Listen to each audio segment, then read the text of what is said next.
जय श्री कृष्ण, जय श्री राधे।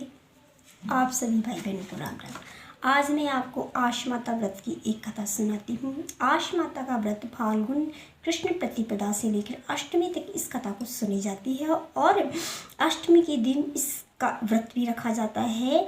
और आश माता का व्रत रखकर उसकी पूजा करके हमें बाणों निकाल कर ससुर जी, सास या जेठानी या नंद को देना चाहिए। अगर कोई भी ना हो घर में तो ब्राह्मण को ये देना चाहिए।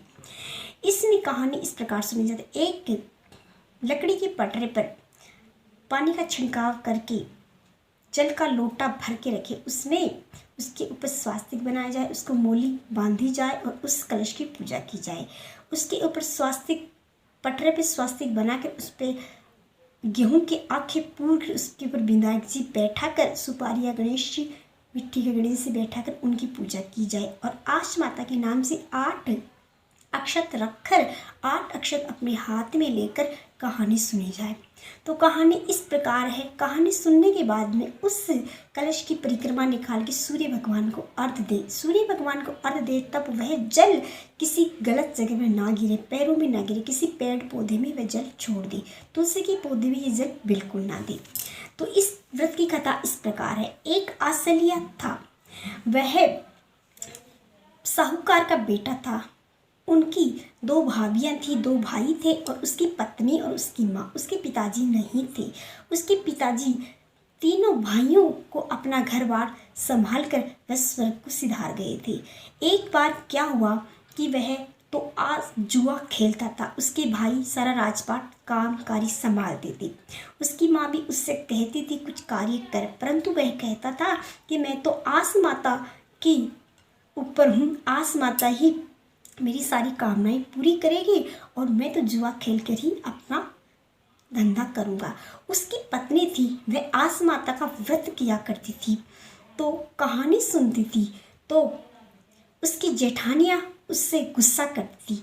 जब वह कहानी सुनती तो आस माता से कहती कि हे आस माता, आस दे, घी में, घर में घी की गिलोड़ी दे, तेल की तिलोड़ी दे।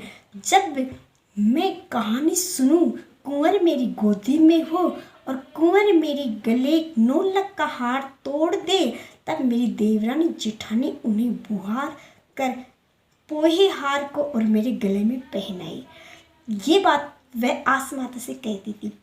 तब उसकी जेठानियाँ सुनकर कहती थी ऐसा दिन कभी नहीं आएगा जब तुम कहानी सुनोगी और तुम्हारी गोदी में कुंवर होगा और हम तुम्हारा हार पोएंगे, क्योंकि तुम्हारा पति तो कुछ कार्य करता नहीं है और तुम्हारे गले में 9 लाख का हार होना असंभव है।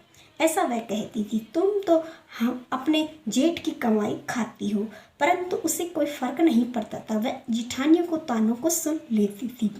कुछ दिनों के बाद में क्या हुआ कि आस लिया तो जुआ खेलता था तो जुए में हार गया।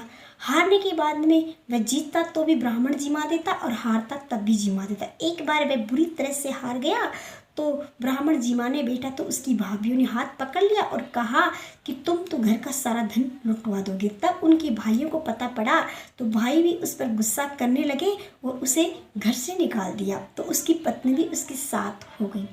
इस प्रकार उसकी पत्नी तो दूसरे गांव में जाकर गवालियों की बकरियां गाय चराने लगी और वह जुआ खेलने के लिए बाहर जाने लगा। रात को एक कुटिया बना ली, वहां रहने लगे।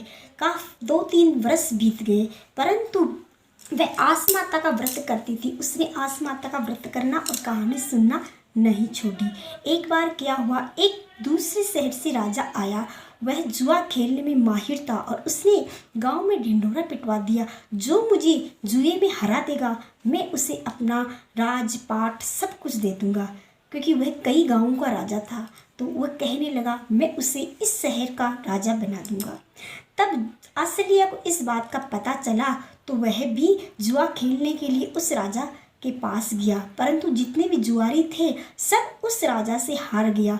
परंतु आसलिया जो साहूकार के बेटा था उसने आस माता को प्रणाम किया और अपनी पत्नी से आस माता के 8 अक्षत हाथ में लेकर चला गया और आस माता को प्रणाम करके जुआ खेलने बैठा।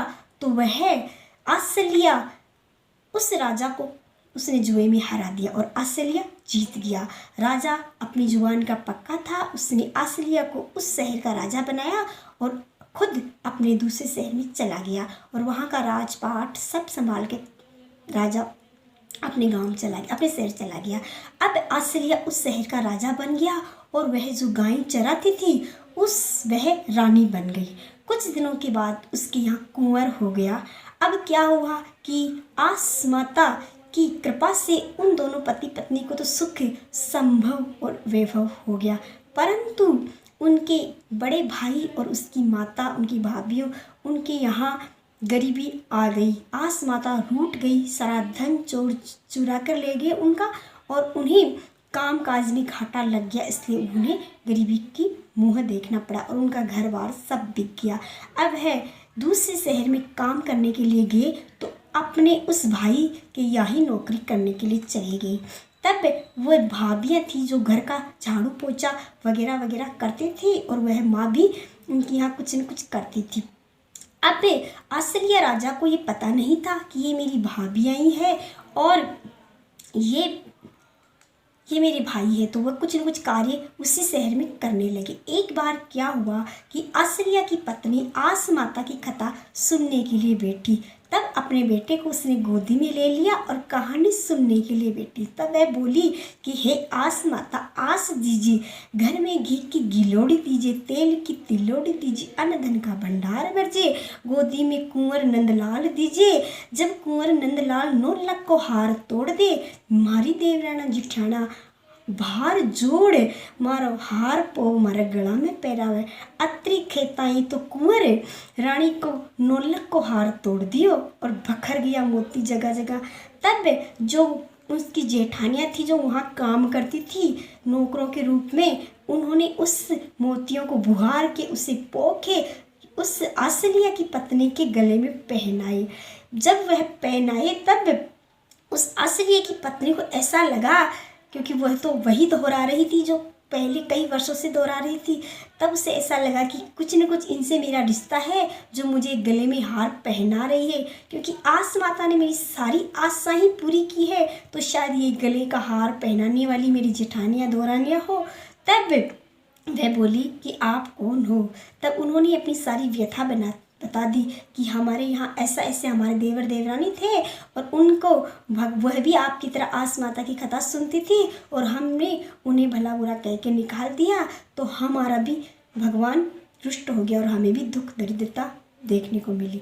ये सुनकर आसिलिया की पत्नी बोली कि मैं वही आपकी देवरानी हूँ, मेरे पति ने राजा को जुए में हराया है और राजपाट पाया है और मैं उनकी पत्नी जिसे आप रानी समझते हैं आपकी देवरानी हूँ। और देख लिए मेरी आस माता ने मेरी सभी इच्छाएं पूर्ण कर दी है, गोदी में मुझे नंदलाल भी दिया है और आप कहती थी ना कि ये पूरा नहीं होगा, आप लोगों ने ही मेरे गले का हार पोक कर पहनाया है। ये सुन के उसकी जेठानियाँ खुश कहने लगी कि हमसे गलती हो गई, हमने तुम्हारा अपमान किया। तब वह आसिलिया की पत्नी बोली कि ये तो दुख के दिन थे, कट गए, परंतु किसी के गरीब या किसी के दरिद्र होने पर किसी की हंसी उड़ाना तो अच्छी बात नहीं है। ये तो ईश्वर की कृपा है जो ईश्वर ने मुझे सब कुछ दिया, परंतु आज से आप नौकरों का काम क्यों करेंगी। आप अगर मेरी जेठानियाँ है तो आप भी मेरे साथ आस माता की कथा सुनिए और घर में राजरानी की तरह रहिए। तब से उन तीनों देवरानी जेठानियाँ उनकी सास ने मिलकर आस माता की कथा सुनी और तीनों देवरानी जेठानी वहाँ की रानियाँ बनकर अच्छे से आराम से रहने लगी। उनके भाई भी घर का अच्छा काम संभालने लगे, कोई मंत्री बन गया और कोई सेनापति। इस प्रकार घर में सुख और शांति छा गई और सभी को किसी चीज़ की कोई कमी नहीं रही। तो ये थी आस माता व्रत की कथा। आपको कैसी लगी? अच्छी लगी तो मेरे चैनल को लाइक शेयर करिए, सब्सक्राइब करिए। जय श्री कृष्ण, जय श्री राधे।